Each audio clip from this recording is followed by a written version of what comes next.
Le monde de Death Note est un univers où la frontière entre le bien et le mal s'efface dans l'ombre. Ici, les Shinigami, ces dieux de la mort issus du folklore japonais, manient des cahiers capables de tuer d'un simple nom écrit.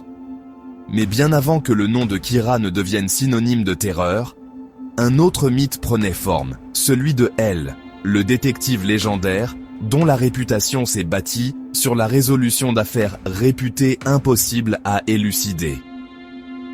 Another Note, The Los Angeles BB Murder Cases, s'inscrit dans les années 1980, une période où Los Angeles était marquée par une vague de crimes énigmatiques et une ambiance de film noir.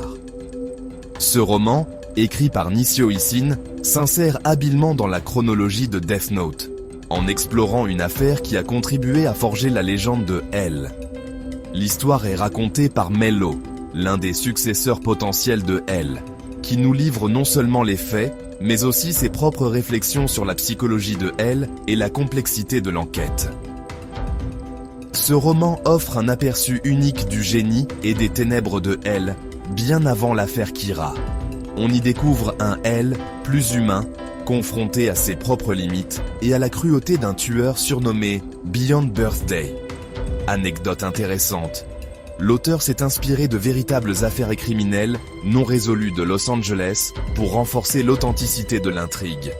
Another Note n'est donc pas seulement un préquel, mais une plongée dans la genèse du mythe de L, révélant les racines de son obsession pour la justice et les sacrifices qu'exige la quête de vérité. L, le plus grand détective du monde, est une légende vivante dont la véritable identité demeure inconnue. Né dans l'orphelinat Whamy's House, il a résolu d'innombrables affaires impossibles grâce à son intelligence hors du commun, mais aussi à sa méfiance maladive et à ses méthodes peu orthodoxes. Solitaire, il ne fait confiance à personne, préférant manipuler les événements depuis l'ombre, communiquant par écran interposé et ne révélant jamais son visage. Naomi Misora, quant à elle, est une agente du FBI brillante et perspicace, marquée par un profond sens de la justice. Ancienne enquêtrice de terrain, elle a rejoint l'équipe de L pour prouver sa valeur et échapper à la routine bureaucratique. Sa détermination et son empathie font d'elle une alliée précieuse, mais aussi une cible vulnérable dans ce jeu dangereux. Face à eux se dresse Beyond Birthday, surnommé BB, un génie du crime né du même orphelinat que L. Animé par une jalousie dévorante et un désir de surpasser L, il possède les yeux de Shinigami, lui permettant de voir les noms et durées de vie des gens. BB orchestre une série de meurtres énigmatiques, transformant l'enquête en duel psychologique. Au fil de l'enquête, les interactions entre L, Naomi et Beyond Birthday révèlent leurs failles, leurs ambitions et leurs obsessions. L'utilise Naomi comme intermédiaire, la poussant à ses limites, tandis que BB la manipule, cherchant à prouver que même le plus grand détective peut échouer. Ce triangle complexe devient un affrontement d'intellect, de fierté et d'identité, où chaque décision peut précipiter les protagonistes dans les ténèbres. Los Angeles, habituellement vibrante, se transforme en un théâtre d'angoisse. Les rues, désertées à la tombée de la nuit, résonnent du lointain hurlement des sirènes. Un tueur en série insaisissable sème la terreur, frappant sans prévenir, laissant la ville dans un état de choc et de suspicion. Les scènes de crime sont de véritables mises en scène macabres. Chaque meurtre se déroule dans une pièce verrouillée de l'intérieur, défiant toute logique. Les enquêteurs découvrent systématiquement des Wara Ningyo, ces poupées de paille japonaises, épinglées au mur, chacune orientée différemment, comme si elles pointaient vers un secret invisible. Les poupées ne sont pas de simples signatures. Leur position, leur nombre, la façon dont elles sont attachées, tout semble calculé.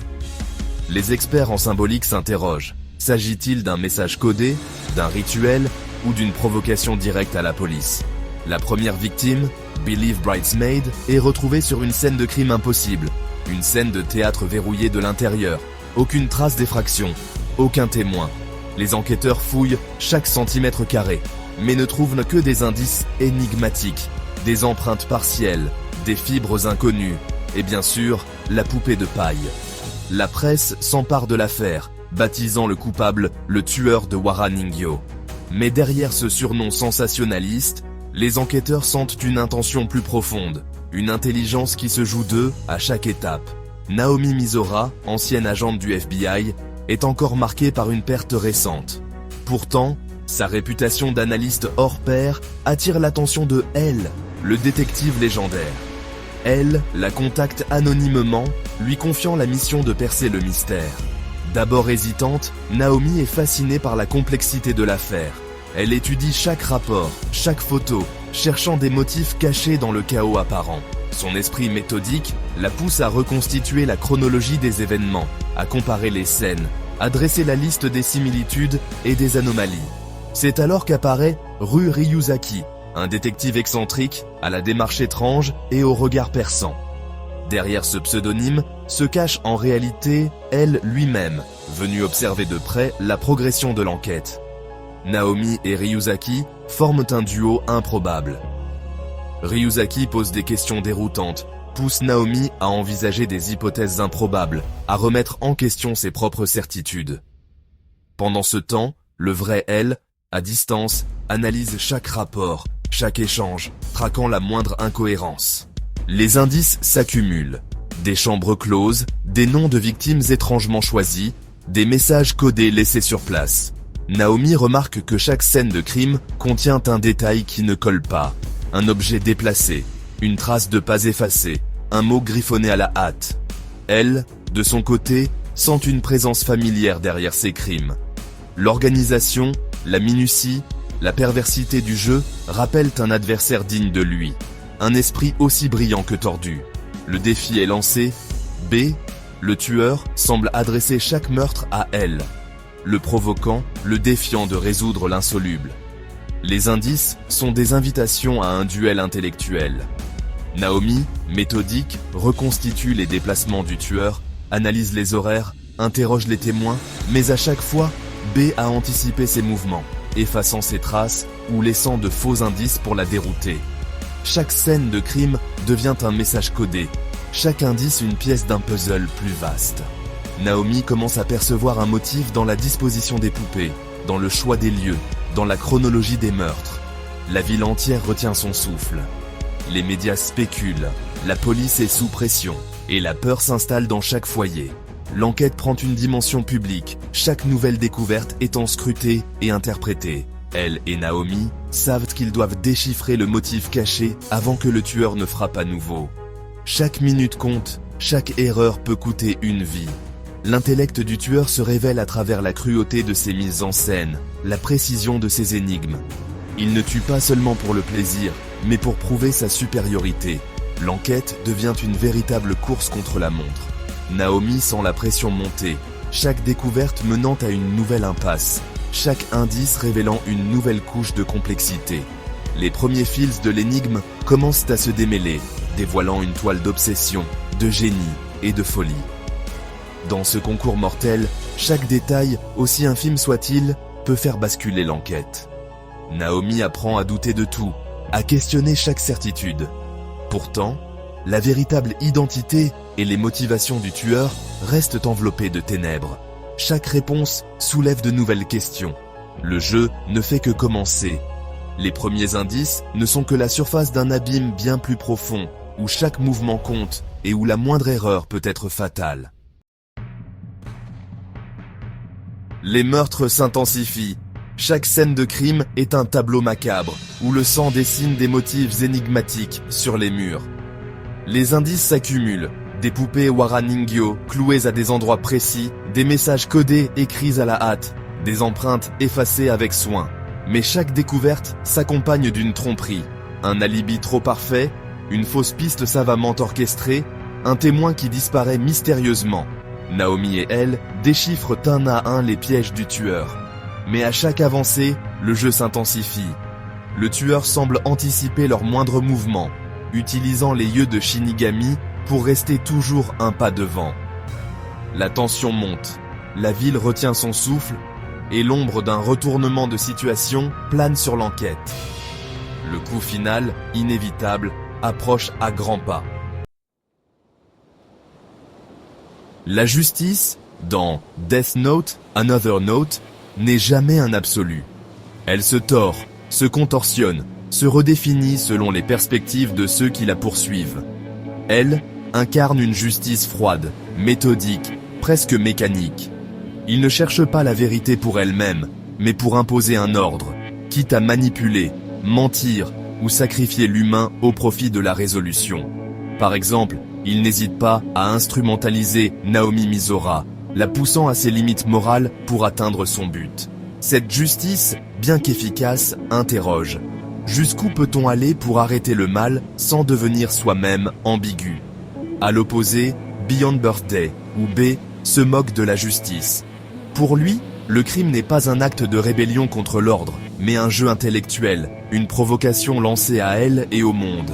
Ces meurtres sont des énigmes, des défis, où la vie humaine devient une pièce sur l'échiquier de son obsession. Il ne cherche pas à punir ou à réparer, mais à prouver sa supériorité, à être reconnu par celui qu'il considère comme son rival ultime. Le génie, chez L et B, est à la fois un don et une malédiction. Tous deux sont issus de la Whamy's House, un orphelinat qui façonne des esprits brillants, mais les isole, les pousse à l'extrême. Elle, solitaire, développe une logique implacable, mais aussi une incapacité à comprendre l'émotion humaine. B, quant à lui, canalise son intelligence dans la destruction, incapable de trouver un sens à sa vie en dehors de la confrontation avec elle. Cette pression constante, ce besoin d'être le meilleur, engendre une obsession dévorante. L'obsession de L pour la résolution du crime le coupe du monde, le prive d'attache réelle. Celle de B, plus sombre, le pousse à s'autodétruire, à orchestrer sa propre chute dans l'espoir d'être enfin vu, compris ou même tué par elle. Leur rivalité n'est pas seulement une question de victoire, mais une lutte existentielle pour l'identité et la reconnaissance. Psychologiquement, Beyond Birthday est fascinant.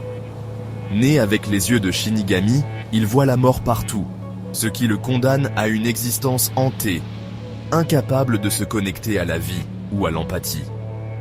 Son besoin de surpasser elle devient une spirale autodestructrice, où chaque meurtre est à la fois un cri d'angoisse et un appel à l'attention. Le roman explore ainsi la frontière ténue entre le génie et la folie. L'intelligence extrême, sans ancrage moral ou affectif, peut basculer dans l'obsession, voire la monstruosité. La manipulation devient un outil, que ce soit pour résoudre ou pour détruire. Et la justice elle-même se brouille, perdant ses contours clairs. L'affaire que raconte Another Note agit comme un creuset. Elle révèle la noirceur que le génie peut engendrer, mais aussi la fragilité de ceux qui portent ce fardeau. B, en fin de compte, est un personnage tragique, façonné par un système qui valorise l'intellect au détriment de l'humain, un monstre né de circonstances et de dons hors du commun.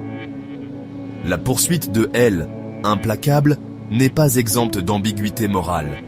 Il franchit des lignes, brouille les repères et nous force à nous interroger. La fin justifie-t-elle vraiment les moyens? Peut-on parler de justice quand la vérité est obtenue au prix de la souffrance et de la manipulation? Death Note, Another Note, ne propose pas de réponse simple. Il expose la complexité de la justice dans un monde où la mort rôde, où le génie peut être à la fois lumière et ténèbres, et où l'obsession, loin d'être une force créatrice, peut tout consumer, y compris ceux qui la portent. En définitive, le roman nous laisse face à cette question vertigineuse. Le génie est-il une bénédiction ou la plus cruelle des malédictions? La narration de Nishio Ishin dans Another Note est remarquablement stratifiée et joue constamment avec la perception du lecteur. Dès les premières pages, le choix de confier la narration à Mello, personnage secondaire de la série principale, introduit un biais manifeste. Mello ne se contente pas de raconter les faits, il les interprète, les colore de ses propres obsessions et de sa rivalité avec Nier, ce qui ajoute une couche d'incertitude à chaque révélation. Le lecteur se retrouve ainsi plongé dans une histoire, dans l'histoire, où chaque détail est filtré par la subjectivité de Mello. Par exemple, lorsqu'il décrit les méthodes de L, il alterne entre admiration et jalousie, ce qui influence la façon dont on perçoit les indices et les déductions. Le suspense, chez Nishio Ishin, ne repose pas uniquement sur l'intrigue, mais sur la manière dont l'information est distillée. Les mystères de chambre close, comme celui du meurtre de Believe Bridesmaid, sont présentés avec une précision clinique, mais toujours avec un détail manquant ou une ambiguïté volontaire, forçant le lecteur à douter de ses propres déductions. Beyond Birthday, l'antagoniste, incarne cette ambiguïté. Il semble toujours anticiper les mouvements de la police, et chaque scène où il apparaît est saturée d'une tension presque palpable. Par exemple, lorsqu'il laisse intentionnellement des indices, on ne sait jamais s'il s'agit d'une erreur ou d'un piège calculé. Chaque indice, tel un petit caillou blanc, guide le lecteur vers une conclusion, qui s'avère souvent être une fausse piste. Ishin multiplie les fausses solutions, obligeant le lecteur à remettre en question ses certitudes à chaque chapitre. Le personnage de Ru Ryuzaki, alias L, est un chef-d'œuvre de construction narrative. Son comportement excentrique, ses déductions fulgurantes et ses silences calculés sèment le doute, même chez les enquêteurs. Par exemple, lorsqu'il résout le code du calendrier, Ishin ne révèle pas immédiatement la solution, maintenant le suspense et l'admiration du lecteur. La révélation de la véritable identité de Ryuzaki recontextualise toute l'enquête. Ce retournement, préparé par de subtiles allusions, force le lecteur à relire les événements sous un nouveau jour. Les déguisements de Beyond Birthday, comme lorsqu'il se fait passer pour un livreur ou un simple passant, ajoutent une dimension de tromperie permanente. Chaque interaction devient suspecte, chaque personnage potentiellement double. Le rythme du roman épouse celui de l'enquête. Des moments d'intense activité alternent avec de longues séquences de réflexion. Par exemple, après chaque meurtre, Ishin ralentit le récit pour permettre à elle et Naomi Misora d'analyser les indices, créant une tension croissante. Ce rythme minutieux maintient le lecteur en haleine, l'obligeant à s'impliquer dans le processus de déduction à la manière d'un véritable détective. L'action est reléguée au second plan. C'est la pensée, l'analyse et la psychologie des personnages qui priment. Ishin excelle à rendre captivant ce qui, chez d'autres auteurs, pourrait sembler statique. Le roman devient ainsi le lent démêlement d'un esprit tordu, où chaque fil tiré révèle un nouveau nœud. Les commentaires de Mello, souvent ironiques ou prémonitoires, servent à la fois de guide et de leurre. Par exemple, il laisse entendre dès le début que la solution est sous nos yeux, tout en multipliant les digressions. Le suspense est implacable. Chaque nouvel indice fait monter la tension, chaque fausse piste accroît la frustration, et l'accumulation des preuves semble parfois éloigner la vérité, plutôt que de la révéler. À chaque révélation, le mystère s'épaissit. Par exemple, la découverte du lien entre les victimes et le calendrier ne résout rien, mais ouvre de nouvelles questions. Tout converge vers la confrontation finale, où la tension accumulée explose.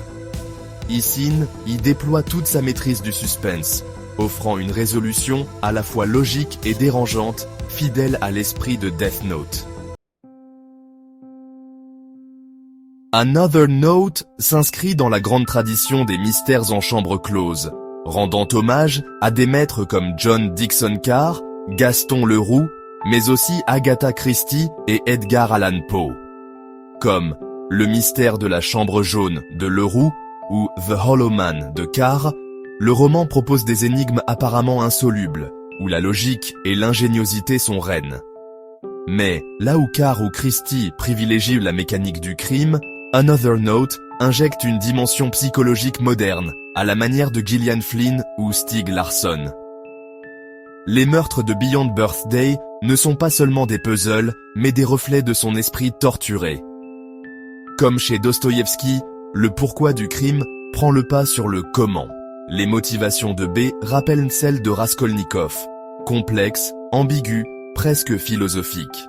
Elle incarne un Sherlock Holmes du XXIe siècle. Naomi Misora joue le rôle de Watson, tandis que B, tel un Moriarty, personnifie le génie du mal. Cette dynamique rappelle aussi le duel entre Hercule Poirot et ses adversaires dans les romans de Christie. Leur affrontement intellectuel évoque les duels d'esprit de Le nom de la rose d'Umberto Eco ou de C7 de David Fincher, où chaque mouvement est calculé, chaque indice une pièce sur l'échiquier. Le lien avec la Whamy's House ajoute une profondeur émotionnelle, rappelant les origines troubles des détectives dans The Cuckoo's Calling de Robert Galbraith ou Orphan X de Greg Hurwitz. L et B sont deux faces d'une même pièce, comme Dr. Jekyll et Mr. Hyde de Stevenson ou Light et L dans la série principale Death Note, des reflets sombres issus du même moule. Another Note est à la fois un hommage et une déconstruction du genre, à la manière de The Big Sleep de Raymond Chandler ou In the Woods de Tana French, jouant avec les codes tout en les subvertissant. Elle n'est pas un héros classique, tout comme Harry Hole de Jonas Beu ou Lisbeth Salander de Larson. B, quant à lui, n'est pas un simple monstre, mais un produit d'un système défaillant, à l'image des antagonistes de True Detective. Le roman joue avec les attentes du lecteur, offrant un décor familier mais une atmosphère unique, à la croisée de Death Note et des grands classiques du polar. C'est un véritable concours d'idéologie, rappelant les confrontations morales de The Silence of the Lambs entre Clarice Starling et Hannibal Lecter. La rivalité entre L et B est tragique, inévitable et profondément humaine, comme celle de Javert et Valjean dans Les Misérables. Another Note se distingue parmi les récits de tueurs contre détectives, se hissant aux côtés de Zodiac de Robert Graysmith ou The Alienist de Caleb Carr. L'œuvre est à la fois dérangeante et fascinante, comme Shutter Island de Dennis Lehane, offrant une expérience unique dans le paysage du roman policier. Another Note n'est pas qu'un simple spin-off, mais une véritable évolution du genre, s'inscrivant dans la lignée des plus grands tout en y apportant la touche inimitable de Death Note.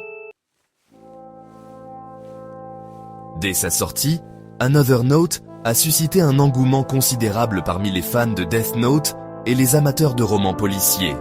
Les critiques ont salué sa capacité à capturer l'essence du suspense japonais tout en offrant une perspective inédite sur l'univers de L, selon le magazine Animeland. Le roman a été applaudi pour avoir enrichi la mythologie de Death Note en donnant de la profondeur à Naomi Misora et en explorant l'obscurité de la Wami's House. Un lecteur passionné témoigne « J'ai redécouvert Naomi sous un jour nouveau, bien plus complexe et humain. » La force et la résilience de Naomi sont mises en avant, rendant son destin dans l'histoire principale encore plus poignant. Comme l'écrit un critique sur Manga News, le roman donne à Naomi la place qu'elle mérite, et son courage résonne longtemps après la dernière page. L'introduction de Beyond Birthday a marqué les esprits. Il est décrit comme un miroir glaçant à la fois pour elle et Light Yagami, selon un article de Japan Times. Sa présence a été saluée pour sa complexité psychologique et son charisme inquiétant. Le roman approfondit la mythologie de Death Note, explorant la mince frontière entre le génie et la folie. Un lecteur écrit « On comprend mieux ce qui sépare ou rapproche elle de ses adversaires ». La voix narrative de Mello a divisé les lecteurs. Certains la trouvent déstabilisante mais authentique, d'autres saluant sa capacité à ajouter une couche de complexité et de réalisme à l'intrigue. Selon un sondage sur Reddit, l'obscurité implacable du roman correspond au ton de l'histoire, fidèle au monde sombre de Death Note. Un critique de livres hebdo note, rarement un spin-off n'a su préserver une telle cohérence d'atmosphère. Another Note est considéré comme une pièce essentielle du puzzle Death Note. Un fan déclare « Ce roman éclaire la brillance de L et la nature du mal qu'il affronte. » Il met en valeur les thèmes récurrents des batailles intellectuelles et de la nature corruptrice du pouvoir. Un universitaire écrit « Another Note approfondit la réflexion sur la justice et la manipulation. » Le roman est une exploration glaçante de la justice, de l'obsession et du coup du génie. Un lecteur confie « J'ai refermé le livre en me demandant où s'arrête la justice et où commence la folie. » Another Note reste une lecture captivante et stimulante. Les témoignages abondent sur son pouvoir d'addiction et sa capacité à surprendre jusqu'à la dernière page. Pour les fans, c'est un chapitre essentiel de l'univers Death Note, souvent cité comme le complément parfait à la série principale.